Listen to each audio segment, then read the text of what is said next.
श्री स्वामी समर्थ. श्री गुरुदेव दत्त. आज शनिवार हा हनुमान भक्तांसाठी अत्यंत मंगल दिवस. शनिवारच्या दिवशी हनुमानाची सेवा केल्याने जीवनातील अडचणी कमी होतात. शनिदोषाचा प्रभाव कमी होतो. मनातली भीती, काळजी, नकारात्मक विचार दूर होतात. हनुमानाला शनिदोष नाशक म्हणून ओळखले जाते. शनिदेव स्वतः हनुमान भक्तावर कृपादृष्टी ठेवतात. शनिवारी हनुमानाची सेवा कशी करावी ते मी तुम्हाला सांगते.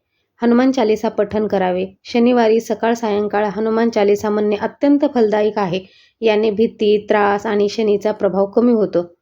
शनिवारी हनुमानावर तेलाचा अभिषेक करावा.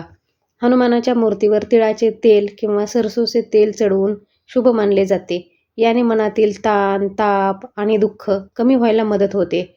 दर शनिवारी हनुमानाला दिवा लावावा. लाल फूल अर्पण करावे. हनुमानाला लाल फूल खूप प्रिय आहे. लाल फळे, लाल वस्त्र अर्पण करणे शुभ मानले जाते.